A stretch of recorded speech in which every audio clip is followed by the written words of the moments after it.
त्यानंतर chapter number 4 किंवा unit number 4 friction of forces या चॅप्टर मधले थ्योरीचे क्वेश्चन बघू आपण. पहिलाच क्वेश्चन आहे बघा, define friction, state it's type. ठीक आहे, फ्रिक्शन म्हणजे काय? Definition, the resistance offered between two surfaces. The resistance offered between two surfaces म्हणजे दोन सरफेस जर आपण एकमेकावर ठेवले किंवा एकमेकावर घासले त्याच्यामध्ये जो फोर्स डेव्हलप होणार आहे, जो रेजिस्टन्स डेव्हलप होणार आहे त्याला म्हणतो आपण फ्रिक्शन. ठीक आहे. State is types. टाइप्स काय? Types of friction. ठीक आहे.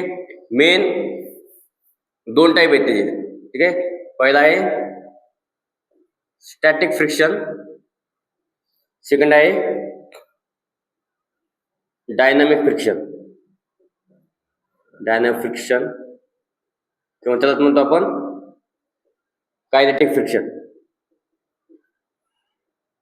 कायनेटिक फ्रिक्शन मध्ये परत दोन टाइप्स. पहिला आहे स्लाइडिंग फ्रिक्शन, सेकंड आहे रोलिंग फ्रिक्शन. ठीक आहे. डेफिनेशनला 1 मार्क, टाइप्सला 1 मार्क. ठीक आहे. किंवा कोणते तरी दोन स्टॅटिक फ्रिक्शन किंवा डायनामिक किंवा कायनेटिक फ्रिक्शन लिहिलं तरी मार्क भेटेल तुम्हाला 1. ठीक आहे.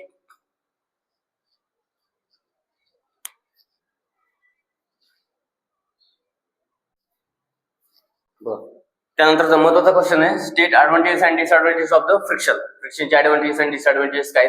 2 मार्काला विचारलं तर ऍडव्हान्टेजेस 2, डिसएडव्हान्टेजेस 2. 4 मार्काला विचारले तर ऍडव्हान्टेजेस 4 आणि डिसएडव्हान्टेजेस 4. ठीक आहे. असे तुम्हाला लिहावं लागतील. तर ऍडव्हान्टेजेस काय आहे? पहिला, man can easily walk on a horizontal surface. आता बघा, आपण हॉरिझॉन्टल सरफेसवर चलतो. कशामुळे चलतो? Due to friction. ठीक आहे. त्यानंतर गाडी चालवतोय आपण, ब्रेक अप्लाय केला तर तो ब्रेक कशामुळे लागणार आहे? त्या दोन सरफेसचा कॉन्टॅक्ट किती आहे. ठीक आहे. Safe movement of vehicles by applying the brakes. त्यानंतर easily writing material without slipping. आता मी बोर्डवर लिहितोय किंवा तुम्ही पेनच्या साह्याने वहीवर लिहिता, ते कशामुळे लिहिता तुम्ही? Easily due to friction. त्यानंतर hammer the nail into the wall. आपण भिंतीवर खिळे ठोकतो बघा, तर ते कशामुळे इझिली जातात आपल्याला? Due to friction. पण ह्याच्यात काय डिसएडव्हान्टेजेस आहेत? पहिला काय? Wear and tear of the machine. Friction जर जास्त असेल तर तिथं त्या मशीनचं घर्षण आणि तिथं लॉस ऑफ एनर्जी जास्त होणार आहे. ठीक आहे. सेकंड आहे बघा, loss of energy. Loss of energy झालं म्हणजे मोर कन्झम्पशन ऑफ फ्यूल. आपल्याला पेट्रोल डिझेल काय लागणार आहे किंवा स्टार्ट करण्यासाठी जे काय आवश्यक असणार आहे फ्यूल आहे ते त्याचं कन्झम्पशन काय आहे? जास्त लागणार आहे आपल्याला. ठीक आहे. तर हे आहे त्याचे ऍडव्हान्टेजेस आणि डिसएडव्हान्टेजेस. व्यवस्थित बघा.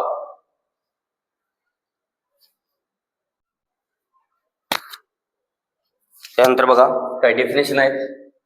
ठीक आहे. 2 मार्काला कोणते 2 डेफिनेशन विचारतात किंवा 4 मार्काला 4 डेफिनेशन विचारतात. ठीक आहे. पहिला फोर्स आहे लिमिटिंग फोर्स ऑफ फ्रिक्शन. पहिली डेफिनेशन आहे limiting force of friction. Limiting of force of friction आपण दाखवतो FR. ठीक आहे. काय for definition? The maximum value of force of friction is called as the limiting force of friction. Maximum value किती आहे? Frictional फोर्सची maximum value किती आहे त्याला म्हणतो आपण limiting force of friction. Definition should be the maximum value of force of friction is called as the limiting force of friction. It is denoted by the FR. त्याचं unit परत same newton kilometer काय असेल ते फोर्सचं जे unit आहे तेच limiting force of फ्रिक्शनचं युनिट असणार आहे. त्यानंतर आहे coefficient of friction. Coefficient of friction दाखवतो आपण म्यू ने. ठीक आहे. काय definition? It is the ratio of frictional force to the normal reactions RN. Mu is equal to FR divided by RN. Formula लक्षात ठेवा, ज्यावेळेस तुम्ही एक्झाम्पल सोडवता त्यावेळेस तुम्हाला लागणार आहे. ठीक आहे. त्यानंतर आहे angle of friction. Angle of friction लक्षात घ्या. बॉडी आहे, बॉडी ठेवलेली आपण हॉरिझॉन्टल सरफेसवर. वेट ऑफ W काहीतरी बॉडीचं वेट असणार आहे, जे अपोजिट साईडला नॉर्मल रिएक्शन असणार आहे. ठीक आहे. ज्या डायरेक्शनला बॉडी मूव्ह होणार आहे त्याच्या अपोजिट साईडला फ्रिक्शनल फोर्स अप्लाय होणार आहे. फ्रिक्शनल फोर्सचा फॉर्म्युला आहे म्यू इंटू RN. ठीक आहे. त्यानंतर त्याचा इफेक्ट आपण कंबाईन इफेक्ट ड्रॉ केला. जसं रिझल्टंट रिएक्शन काढतो ना तसं काय केलं आपण रिझल्टंट रिएक्शन काढली यस. ठीक आहे. अँगल ऑफ फ्रिक्शन म्हणजे काय? Angle between the resultant reaction and normal reaction. Resultant reactions and normal reaction त्याच्यामधला अँगल फाय त्याला म्हणतो आपण अँगल ऑफ फ्रिक्शन. ठीक आहे. अँगल ऑफ फ्रिक्शनचा फॉर्म्युला काय आहे? टॅन इनव्हर्स ऑफ म्यू म्हणजे phi is equal to tan inverse of mu चा फॉर्म्युला काय? F R divided by R N. ठीक आहे. त्यानंतर angle of repose angle between horizontal surface and incline surface with neat sketch विचारलं तर sketch काढावं लागणार आहे तुम्हाला. ठीक आहे. कायचा अँगल आहे? Horizontal surface and incline surface. Body कशी ठेवलेली आपण? ठीक आहे.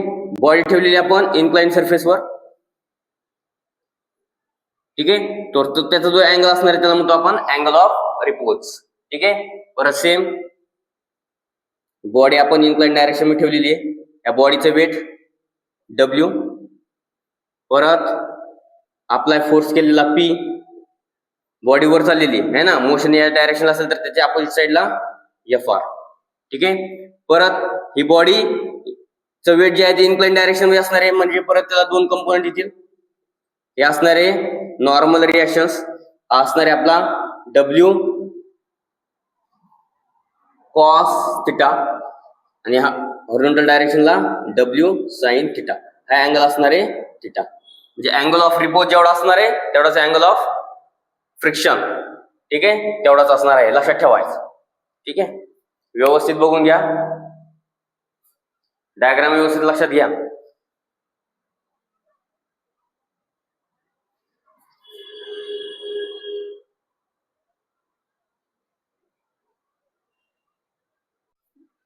बघा त्यानंतर हे रिलेशन आहेत. रिलेशन तुम्हाला विचारतात 2-2 मार्काला किंवा जे तुम्ही क्वेश्चन सॉल्व्ह करणार आहेत, एक्झाम्पल सॉल्व्ह करणार आहेत त्याच्यामध्ये तुम्हाला इम्पॉर्टंट आहे. पहिलं काय? Relation between angle of friction phi and angle of repose. Angle of friction आणि अँगल ऑफ रिपोजचं रिलेशन काय आहे? तर angle of friction is equal to angle of repose. दोन्ही पण काय असतात? एकमेकांना इक्वल.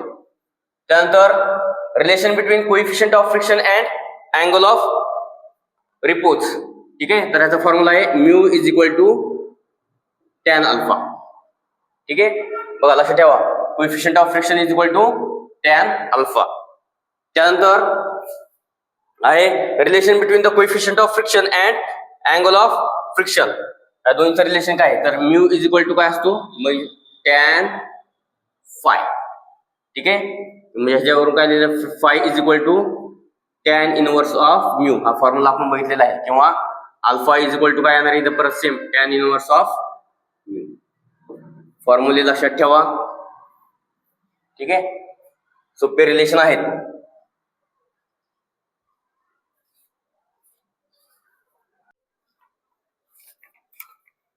त्यानंतरचा क्वेश्चन आहे बघा, law of static friction.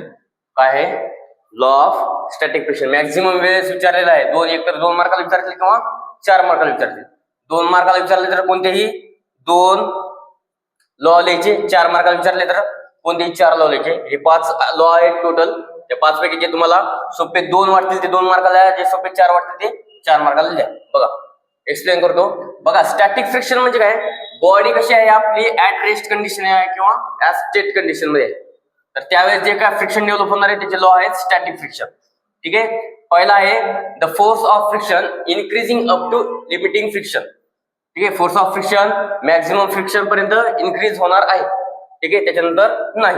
The force of friction increasing up to limiting friction, maximum friction पर्यंत इन्क्रीज होईल. सेकंड लॉ आहे when the body is just about to move is called as the move of impending. ठीक आहे. Suppose body आहे at rest condition मध्ये आहे, पण body due to weight of body ज्या डायरेक्शनला मूव्ह होणार आहे, ज्या डायरेक्शनला बॉडी काय होणार आहे? मूव्ह होणार आहे, त्याला म्हणतो आपण मोशन ऑफ इम्पेंडिंग. ठीक आहे. फोर्सेसमुळे, स्टॅटिक फ्रिक्शनमुळे किंवा स्टॅटिक जे काय त्याला फ्रिक्शन लागलेलं आहे त्याच्यामुळे बॉडी काय होणार आहे? मूव्ह होणार आहे एका डायरेक्शनला. ज्या डायरेक्शनला मूव्ह होणार आहे त्याला म्हणतो आपण मोशन ऑफ इम्पेंडिंग. ठीक आहे. त्यानंतर थर्ड लॉ आहे in the limiting equilibrium. Body जर आपली इक्विलिब्रियम कंडिशन मध्ये असेल तर maximum value of frictional force is directly proportional to the normal reactions. बघा तिसरा, चौथा आणि 5वा हे तिन्ही लॉ स्टॅटिक फ्रिक्शन आणि डायनामिक किंवा कायनेटिक फ्रिक्शन मध्ये सेम आहे. ठीक आहे, त्यामुळे हे व्यवस्थित बघा. Maximum value of force of friction is directly proportional to the normal reaction, म्हणजे Fr max is directly proportional to the normal reaction. दोन्ही इक्वल दाखवायचं तर आपण काय करतो, एक कॉन्स्टंट यूज करतो, त्याला म्हणतो आपण μs, coefficient of static friction. ठीक आहे, तुम्हाला फक्त एवढंच लक्षात ठेवायचं आहे. Maximum force of friction is directly proportional to the normal reaction at rest condition किंवा ऍट स्टॅटिक कंडिशन. ठीक आहे, त्यानंतर चौथा लॉ आहे limiting force of friction depends upon, कशावर डिपेंड असणार आहे, nature and material of the two surfaces in the contact. Friction होते दोन सरफेस मध्ये. ठीक आहे, तर त्या दोन सरफेस मधलं नेचर कसं आहे, रफ आहे का स्मूथ आहे. ठीक आहे, आणि त्या दोन सरफेस साठी कोणतं मटेरियल यूज केलेलं आहे, तर त्या मटेरियलवर डिपेंड असणार आहे limiting force of static friction. ठीक आहे, त्यानंतर limiting force of static friction is independent upon the area of the two surfaces in the contact. ठीक आहे, दोन सरफेस इन कॉन्टॅक्ट मध्ये असेल तर त्याच्यावर ते इंडिपेंडेंट असणार आहे. ठीक आहे, तर हे आहेत तुमचे 5 लॉ. आता नेक्स्ट बघू आपण static law, state the law of kinetic friction किंवा डायनामिक फ्रिक्शन. त्याच्यामध्ये काही लॉ सेम आहेत, तिसरा, चौथा आणि पाचवा, फक्त हे दोन. दुसरा पण लॉ सेम आहे, फक्त बघा याच्याला काय करू, क्वेश्चन नंबर 6 करू. State the law of kinetic friction किंवा dynamic friction.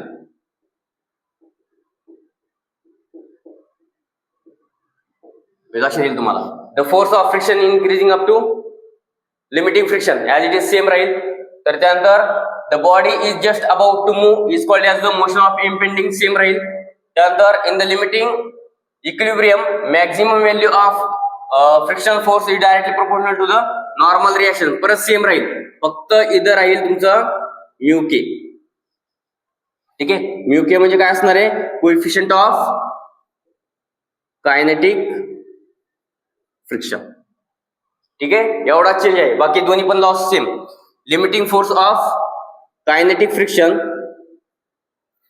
Depends upon the nature of material and two surfaces in contact. त्यानंतर limiting force of kinetic friction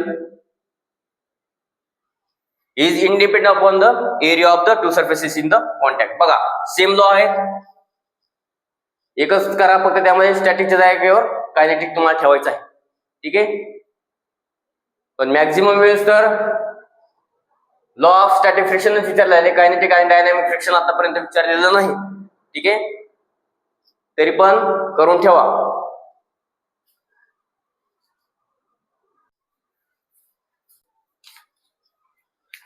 त्यानंतर बघा 4 मार्काचा महत्वाचा क्वेश्चन आहे, draw FBD, draw force body diagram of किंवा free body diagram of ladder in friction. आता ladder म्हणजे माहिती आहे सगळ्यांना, लॅडर म्हणजे काय असणार आहे, शिडी असणार आहे.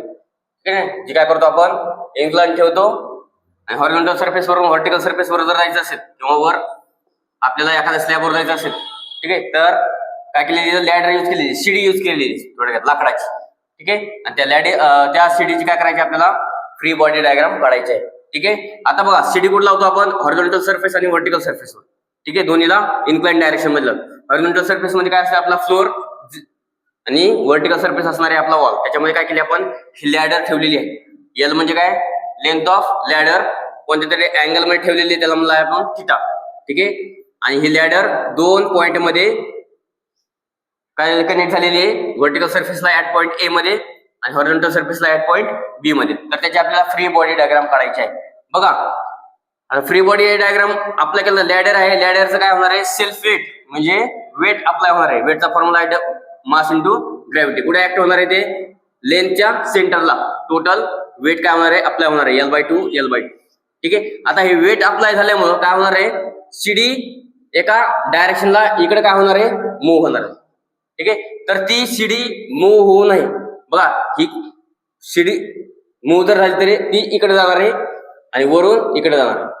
मग आपल्याला काय करायचं, त्याला ऍट रेस्ट कंडिशन मध्ये ठेवायचं आहे. रेस्ट कंडिशन मध्ये ठेवायचं असेल तर फ्लोर काय करणार आहे, त्याला एक म्हणजे मोशनच्या अपोजिट साइडला एक रिएक्शन अप्लाय करणार. ठीक आहे, त्याला म्हणतो आपण RW, म्हणजे रिएक्शन ऑफ फ्लोर. ठीक आहे, रिएक्शन ऑफ फ्लोर. ठीक आहे. तर त्याचा फॉर्म्युला असणार आहे RF is equal to mu into RB. ठीक आहे. तसंच ही सीडी खाली गेली बरोबर ना, खाली गेली, ती खाली जाऊ नये म्हणून किंवा ह्या सीडीला इक्विलिब्रियम कंडिशन ठेवण्यासाठी काय केलाय हा परत RW रिएक्शन ऑफ वॉल काय केलेलं आहे अप्लाय केलेलं आहे. तर परत फॉर्म्युला म्यू इंटू RA. आता म्यू जो आहे कोएफिशियंट ऑफ फ्रिक्शन कशावर डिपेंड असणार आहे सरफेसवर. ठीक आहे. आता हा फ्लोर आहे तर इथं कोएफिशियंट ऑफ फ्रिक्शन फ्लोअरचं किती आहे त्यांनी त्याला रिएक्शन ऑफ RB ला मल्टिप्लाय करायचं आहे. इथं coefficient of friction of wall त्यांना काय करायचंय RA ने मल्टिप्लाय करायचं आहे. त्यावेळेस आपल्याला reaction of wall find out होणार आहे. ठीक आहे. म्हणजे हा वेट जो आहे तो लॅडरच्या सेंटर ऑफ ग्रॅव्हिटीला अप्लाय होणार आहे. दोन डायग्राम तुम्हाला 2 मार्कासाठी आहेत. ठीक आहे. आता इथं W म्हणजे माहिती आहे आपल्याला, W म्हणजे काय वेट ऑफ लॅडर, त्यानंतर RA आणि